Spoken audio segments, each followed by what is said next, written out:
नमस्कार मैत्रिणींनो, मी मागच्या व्हिडिओत तुम्हाला ओल्या गव्हाचा कोंडा त्याच्या खारोड्या कशा करायच्या ते दाखवलं होतं।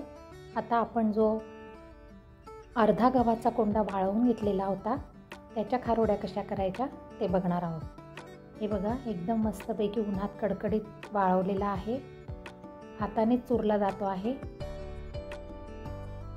तर त्याच्या खारोड्या कशा करायच्या ते बघूया।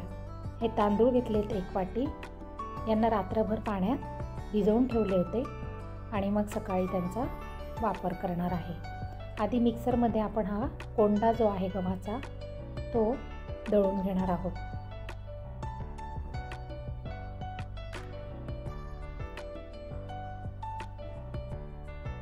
छान त्याला बारीक करून घ्यायचा आहे।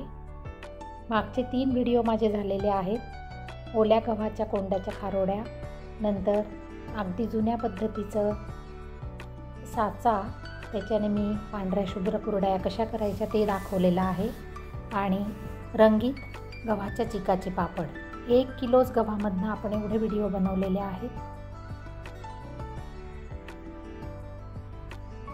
हे बघा, हे तांदूळ सुद्धा छान बारीक दळून घ्यायचे आहेत।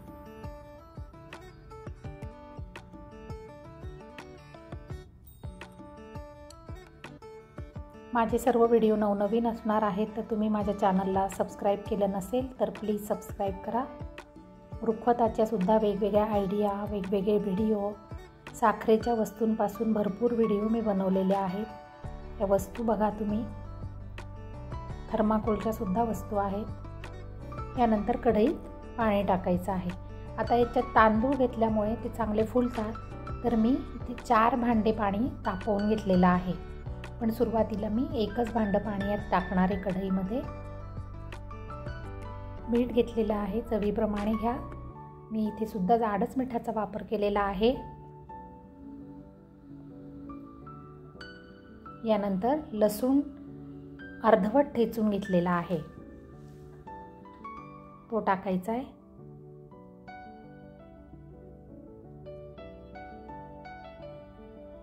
लसणाला उकळी आल्यानंतर मी तिखट घेतलेला आहे। मागच्या व्हिडिओमध्ये आपण लसूण आणि मिरची दळून घेतली होती। आता हा जो बारीक केलेला कोंडा आहे तो यात टाकलेला आहे।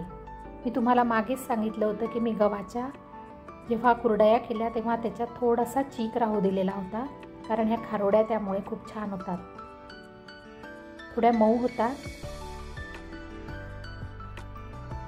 हे बघा, यानंतर याच्यात मी तांदळाचा जो बारीक पेस्ट केलेली आहे ती टाकणार आहे। मी पाणी नंतर हळूहळू घालणार आहे, कारण त्या तांदळाचा गोळा व्हायला नको, म्हणून मी हळूहळू पाणी घालणार आहे। आता 1 भांडं साधारण मी गव्हाचा कोंडा घेतला होता आणि 1 वाटी तांदूळ घेतले होते, तर याला साधारण 3.5 ते 4 भांडे पाणी मला शेवटपर्यंत लागलेलं आहे। मी ते हळूहळू घातलेलं आहे।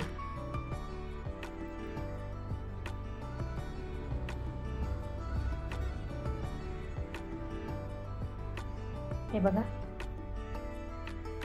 हे सुद्धा पीठ आपल्याला छान अर्धा तास शिजवून घ्यायचं आहे।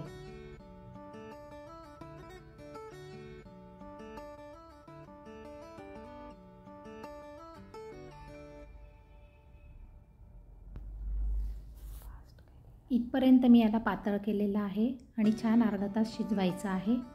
यात मी शोभ घातलेली आहे। तुम्हाला वाटलं तर तुम्ही तीळ घालू शकता, शोभ घालू शकता, आणि वरतून हे चिली फ्लेक्स टाकणार आहे।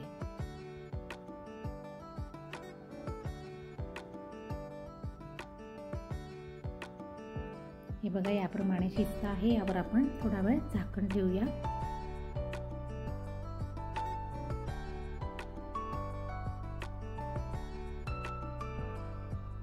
पीठ आता मस्त शिजत आलेलं आहे, रंग पण बदललेला आहे बघा, आणि तांदूळ टाकल्यामुळे या खारोड्या छान फुलतात सुद्धा।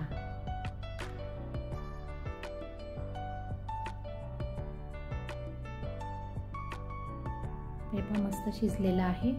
आता याच्या आपण मागच्या व्हिडिओत जसं दाखवलं होतं त्याप्रमाणे खारोड्या करून घ्यायच्या आहेत। आता यात आपण शोप घातलेली आहे, त्यामुळे त्याचीसुद्धा खूप छान चव येते.